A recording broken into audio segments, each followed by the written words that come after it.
eh, son la manera de enfrentar el paciente en en la parte ambulatoria. Yo creo que es sumamente importante no perder eso y siempre me llamó la atención cuando conocí a Daniel que ellos no se decían internistas, como yo en la mayoría de las partes de donde medicina interna se dice medicina interna, sino que eran clínicos. Y yo creo que con el tiempo empecé a entender por qué se llamaban clínicos y que es una tremenda escuela la que tienen ustedes en Argentina, no solamente porque son de de los países que tienen premios Nobel de medicina, sino también porque se mantienen constantemente con trabajos, con colaboraciones, y eso yo creo que es un gran valor.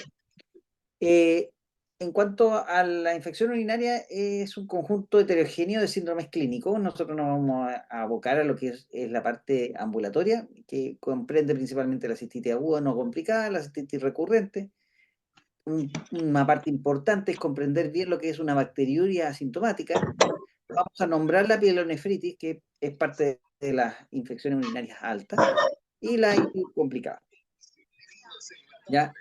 Lo importante es que es un motivo de consulta, si no es el primero, es el segundo, ¿ya? Y es uno de los principales patologías que se indica un antibiótico y que lo vamos a tener presente en la mayoría de los recién egresados de medicina que van a trabajar en servicio de urgencia, en la atención primaria. Incluso es muy frecuente en distintas especialidades que dentro de la consulta aparece, sabe que tengo molestia urinaria y dan ese como eh, eh, tips al final de la consulta y uno tiene que decidir en el poco tiempo, porque iban por otra cosa, sobre todo los diabéticos, que si le da o no le da antibiótico, y eso quizás es uno de los principales errores que se cometen en que se privilegia el uso del antibiótico antes de la racionalidad de que si lo necesita o no lo necesita. Y en ese contexto, uno también tiene que saber cuándo pedir un urocultivo y cuándo se tiene una indicación y una importancia clínica. Por lo tanto, yo le agradezco sobre todo el tener esta charla inaugural, pero entiendo perfectamente que esta es una de las patologías más prevalentes y más eh, vistas por los médicos recién egresados y por los médicos de la especialidad de medicina interna o clínica. Es más frecuente en las mujeres, sobre todo a medida que va aumentando en edad, sobre todo si hay algún tipo de comorbilidad y más aún si está institucionalizada esta persona.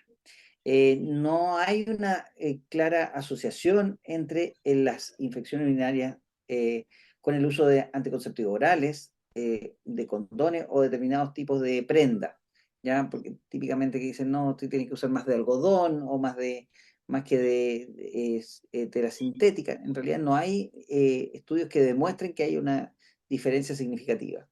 Tampoco en el valor del índice de masa corporal, o sea, las personas tienden a pensar de que las personas obesas van a tener mayor infecciones urinarias, pero no claramente, no hay una asociación tan clara. Y todos tenemos experiencia con personas que han tenido infecciones urinarias y son de distinto contextura. Eh, la práctica con determinados hábitos de higiene en cuanto a la limpieza perirectal, los baños en lugar de duchas. En realidad no hay una clara correlación que pueda ser demostrable. Yo siempre he pensado que más que una asociación directa, hay una sumatoria de condiciones que favorecen la infección urinaria y una de las que más se socorre y que pudiese tener algún fundamento es el retrasar la micción, ¿ya? Pero sí hay claramente asociación con alguna alteración anatómica, con el prolapso vaginal o con algunas alteraciones en la próstata que pudiesen disminuir o aumentar el residuo postmiccional y eso es una condicionante un poquito más importante. El 95% de estos casos son monomicrobianas y es una de las pocas infecciones en que uno tiene el agente infeccioso y puede determinar cuál es la causa. Es muy raro encontrar más de un agente infeccioso y generalmente cuando hay más de 3 gérmenes se pide repetir la muestra porque normalmente está contaminada por un mal aseo previo a la toma del examen. El patógeno más frecuente sigue siendo y será el Escherichia coli.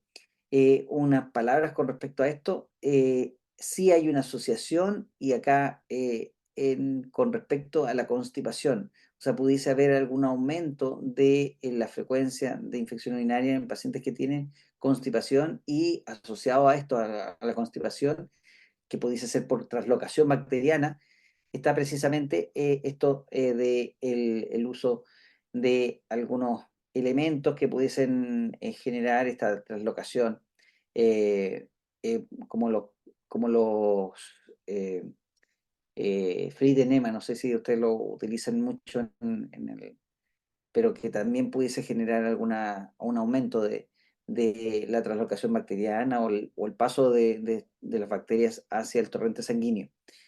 Entonces, la constipación es una de las cosas que tendríamos que manejar necesariamente en estos pacientes o preguntarle. Otros agentes infecciosos están asociados también a otras eh, cosas como en las mujeres sexualmente activas hay un aumento del Staphylococcus saprophyticus y del Proteus miliaris. El Proteus también estaría asociado a las litiasis, así que también es un tema importante en eso cuando hay asociación de infección urinaria con la presencia de litiasis. Los pacientes ancianos tienden a tener más proteos o más aparición de otros gérmenes como la Klebsiella, el Enterobacter, la Serratia incluso, y la Pseudomonas y Enterococo. El enterococo también puede generar algunos problemas en pacientes de sexo masculino, que pudiese estar también asociado a la prostatitis. La clínica, clásicamente, es disuria, polaquiuria, o sea, la disuria es el dolor al miccionar, la poliaquiuria es el aumento de la frecuencia de la micción y con disminución del volumen, para diferenciarlo de la poliuria del diabético, que ese es un aumento de la cantidad y del volumen, o sea, de la frecuencia y del volumen. El tenesmo vesical, que nosotros siempre decimos en clínica cuando está, o en semiología, cuando le estamos enseñando a los alumnos, la mnemotecnia para que, a diferencia la del pujo, tenesmo y no podesmo, o sea, es como que esa sensación de querer evacuar y no tener nada más que evacuar. La urgencia miccional es que en realidad ese es el pujo, porque la gente confunde el pujo con el tenesmo. Entonces, el pujo es la necesidad urgente de ir al baño, si no, tengo un accidente en ese momento. Otras molestias suprapúbicas, el dolor suprapúbico que puede ser tan intenso que uno al comprimir puede generar el dolor en el examen físico. En algunas ocasiones puede haber microhematuria o macrohematuria, o sea, la presencia de sangre en la orina. La sangre en la orina es muy evidente, se ve claramente durante la micción y uno también pudiese asustarse mucho y no ser tanta sangre que le pueda provocar una anemia. O sea, en realidad, la sangre se ve o se evidencia claramente, sobre todo en los baños que no han sido baños que han cambiado de color o que tienen color como el café o como el azul que a veces tienen en algunas casas o en algunos centros, tienen distinto color de sanitario y eso oculta muchas veces estos cambios de color en la orina. Es importante que en una mujer tenga ausencia de secreción vaginal, porque muchas veces confunden esta disuria precisamente por una vulvovaginitis y eso puede alterarnos el diagnóstico. Por lo tanto, es importante eso. No siempre va a haber fiebre. La fiebre como tal o sobre 38 grados centígrados es más frecuente en la pielonefritis. en la mayoría de los casos de infección urinaria baja, no hay fiebre intensa, solamente febrículas. Muchas veces están subfebriles. Y por lo tanto, cuando un paciente tiene síntomas urinarios y además tiene fiebre, calofríos, uno tiene que pensar más bien en que es una infección urinaria alta, ¿ya? Y eso generalmente es indicación de que tiene que ir a un servicio de urgencia, posiblemente hospitalizarse, ¿ya? Generalmente el diagnóstico puede ser clínico, ¿ya? Nosotros tenemos que tener una anamnesis que vaya orientada a si este paciente tiene alguna patología urológica previa o ha tenido intervenciones urológicas recientes, antecedentes de infección urinaria anteriores, el uso de antibióticos, no solamente en casos de infección urinaria, sino también en el caso de otro tipo de infecciones, ¿ya? Y ojo con el uso frecuente de ciprofloxacino, por ejemplo, para diarrea, que puede condicionar una resistencia mayor de la esquinolona a al, al tener el urocultivo de estos pacientes. Nos damos cuenta que muchas veces son resistentes de entrada a estos antibióticos. Nuevamente, le hago un comentario de la presencia o ausencia de secreción vaginal y relaciones sexuales de riesgo. Eso es por la posibilidad que tengan también, en algunos casos, sobre todo en hombres, la uretritis, que también nos va a dar síntomas urinarios como disuria, ¿ya? Es importante, muchas veces en las mujeres, en las primeras relaciones sexuales se manifiestan con infección urinaria, ¿ya? Casi siempre se dice que la primera infección urinaria de la mujer es en la primera relación sexual. Y también hay muchas mujeres que tienen infecciones urinarias postcoitales. Por lo tanto, hay algunas condicionantes en ese contexto y también vamos a tener algunas palabras de cómo vamos a tratarlo, principalmente a estos pacientes. ¿Ya? En el examen físico tenemos que preocuparnos de la presión arterial, de la temperatura, la exploración abdominal y hacer una muy buena puño percusión. Que la puño percusión en realidad es importante que sea transmitido el movimiento más que el golpe mismo. La mayoría de las veces es preferible poner la mano sobre la región dorsolumbar y el golpe, en vez de ser un golpe seco, que sea un golpe en que se abra la mano de manera que se transmita el movimiento y eso genere una vibración que es la que tendría que dar el dolor.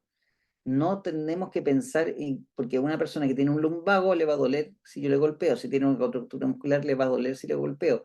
Por lo tanto, tenemos que correlacionar todos los hallazgos del examen físico.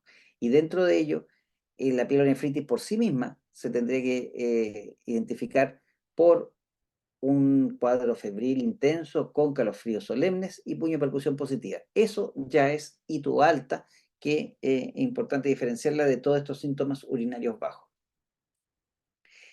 Muchas veces se usaban las tiras reactivas y antiguamente yo me acuerdo que cuando estaba pasando por semiología, mi profesor de semiología era muy dado a las tiras reactivas. Él la andaba trayendo en su maletín. Yo quería ser como él y yo también me compré las tiras reactivas. El tema era que uno tenía que tener, saber que para que fuese positivo teníamos que tener la disuria más la poliaquiuria o la urgencia miccional. Esa es un 50% de la infección urinaria, del diagnóstico de la infección urinaria. Si a eso le agregábamos que tenía ausencia de síntomas de vaginitis, teníamos el 80% ya eh, como claro. Por lo tanto, no era necesario tener una tira reactiva, porque ya teníamos el 80%. Y de hecho, la tira reactiva, cuando es negativa, tampoco me descartaba la infección urinaria, por lo tanto, no me servía. Eh, yo siempre pensé que esas cosas podían ser más bien como el marketing médico que uno tiene, porque le daba la atención integral en una visita domiciliaria. Pero lo que más sirve, y lo vuelvo a repetir, es tener una muy buena anamnesis y una muy buena clínica. Pero si las usamos, y de hecho se usan porque las tiras reactivas que se usan también en el sedimento urinario. Nosotros, cuando pedimos una orina completa y sedimento urinario, vienen identificados con tiras reactivas, los nitritos y los leucocitos, que esto es la esterasa leucocitaria. Entonces, si nosotros tenemos síntomas más nitrito positivo y leucocitos en la orina, tenemos el diagnóstico de la infección urinaria. Entonces, en ese contexto, nosotros tenemos que saber si el paciente es la primera vez que tiene una infección urinaria, y en ese contexto podríamos presumir que es sensible a los antibióticos más usados, y de esa manera nosotros podríamos darle tratamiento sin necesidad de hacer un urocultivo, ¿ya? Y muchas veces salieron muchas guías hace un tiempo que podíamos usar incluso dosis bajas de ciprofloxacino. Eh, Eso a mí nunca me gustó mucho, incluso no siendo infectólogo, porque sentía que a la larga se iba a perder esa actitud. Y principalmente dado porque el ciprofloxacino empezó a escalar mucho en la resistencia, y precisamente actitudes el indicarlo sin un urocultivo muchas veces empezó a sobre tratarse esta infección urinaria, o cuando las personas no tenían una infección urinaria pero tenían un urocultivo positivo, se les daba el ciprofloxacino, y eso daba como consecuencia que a la larga se fue perdiendo la sensibilidad al ciprofloxacino. Entonces, ya. Claro. En ese contexto teníamos estas otras dos alternativas, que era que tuviésemos nitritos positivos y esterasa negativo, podía tener infección urinaria y se podría justificar siempre y cuando tuviese síntomas. Y si teníamos nitritos negativos y esterasa positivo, se podía indicar iniciar tratamiento, pero depende siempre de los síntomas. Por lo tanto, el diagnóstico es principalmente clínico, ¿ya? Eh, ¿Por qué? Porque nosotros podemos tener una urocultivo positivo, pero eso no dice que tengamos una infección urinaria. Lo que define la infección urinaria es la presencia de síntomas, como lo primero que dijimos. O sea, el tener un urocultivo positivo no me define la infección urinaria, ¿ya? Por lo, por lo tanto, el tener urocultivo positivo no es diagnóstico de infección urinaria, aunque tenga 100.000 unidades formadoras de colonia. ¿Por qué razón? Porque muchas personas tienen eso por distintas razones y no tienen síntomas, no tienen leucocitos en la orina, no tienen eritrocitos en la orina, independiente de los nitritos, porque los nitritos dependen de la metabolización del nitrógeno dentro de la orina. Eso no significaba que tuviera una infección urinaria. Por lo tanto, eh, el caso del urocultivo es importante cuando tenemos una duda diagnóstica, cuando tenemos sospecha de que este paciente pueda tener resistencia a los antibióticos, sobre todo aquellos que ya han tenido más de una infección urinaria, que tengamos recaídas o fracaso de tratamiento. O sea, yo no me atrevo a darle un tratamiento antibiótico a un paciente que ya ha sido múltiples veces experimentado con tratamientos antibióticos, dado que es probable que la siguiente infección urinaria sea resistente a lo que hemos usado anteriormente. Importante es el caso de las embarazadas. Las embarazadas es la única vez en donde una bacteriuria sintomática nosotros tenemos que tratarla. Eso es un tema importante que tenemos que conocer, porque el riesgo de esa infección urinaria o de esa bacteriuria sintomática es que pueda perder el bebé. Por lo tanto, necesitamos darle un tratamiento a esa embarazada. Eh, los varones sintomáticos ancianos hay que hacerle un urocultivo, dado que es una infección urinaria per se, o sea, complicada per se. O sea, todo hombre que tiene una infección urinaria es una ITU complicada, por definición. Entonces, las infecciones urinarias recurrentes también tendríamos que hacerle urocultivo, y las infecciones urinarias complicadas, que dentro de las complicadas están las que yo le mencioné, y las que tienen cálculo o las que tienen algún grado de instrumentalización. El diagnóstico diferencial, ya habíamos visto, vulvovaginitis, uretritis, ¿ya? Eso es importante, sobre todo en los hombres. Enfermedad inflamatoria pélvica, la nefrolitiasis y la pielonefritis, que ya lo habíamos comentado. ¿Cuál es el objetivo del tratamiento? El tratamiento tiene como objetivo la remisión de los síntomas y erradicar la bacteria, pero no siempre se logra. La bacteria muchas veces permanece y se transforma en un comensal del paciente. Por lo tanto, no tenemos que ir a buscar continuamente con urocultivo post-tratamiento, porque muchas veces vamos a terminar tratando bacterias asintomáticas post-infección urinaria. Por lo tanto, yo siempre les digo a, al- a los becados de medicina interna, a los internos y muchas veces a los pacientes que yo les digo, mire, pedir un urocultivo después de un tratamiento es igual que revisarle el celular al marido. Siempre vamos a encontrar algo. Por lo tanto, tenemos que evitar esa práctica de estar repitiendo los urocultivos hasta que salga negativo, porque al final lo único que vamos a lograr es que la persona desconfíe, porque me va a salir positivo, no tiene síntomas, entonces no la trato. Entonces, ¿para qué lo pidió? O sea, ¿cuál es el afán de buscarle el urocultivo negativo si ¿Y vos puede comés ser? arroz entonces, no? ¿Ya? Entonces, el tratamiento, lo ideal que sean tiempos cortos. Cada vez se ha acotado más el tratamiento de la infección urinaria. Antiguamente yo me acuerdo que 14 días de tratamiento. Y gran parte de la resistencia a los antibióticos es responsabilidad del tratamiento de las infecciones urinarias. Por lo tanto, se han acortado los días y de manera de que se ha visto que más de 7 días es más que suficiente, incluso hasta 5 días. Y en las bacterias asintomáticas que tienen que ser tratadas, les tenemos que dar no más de 5 días. Entonces, muchas veces en la bacteriuria asintomática que tienen que ser sometidas a un procedimiento, tienen que ser operadas, yo las trato 2 días antes que se operen, el día que se operan y 2 días después y se acabó. Y de esa manera logramos que el urólogo o el cirujano quede contento que se trató la infección urinaria, que en realidad era una bacteriuria asintomática, y de esa manera también evitamos que esto pueda generar mayor resistencia. Siempre la elección del antibiótico depende de la resistencia local. En las guías de Argentina tienen una alta prevalencia de resistencia a cotrimoxazol. Nosotros tenemos menos resistencia que Argentina al cotrimoxazol o el trimethoprim sulfametoxazol. Eso depende de cada lugar. Por ejemplo, en México hay menos resistencia a ciprofloxacino porque hubo una disminución radical del uso de ciprofloxacino durante un tiempo. Se tenía que usar solamente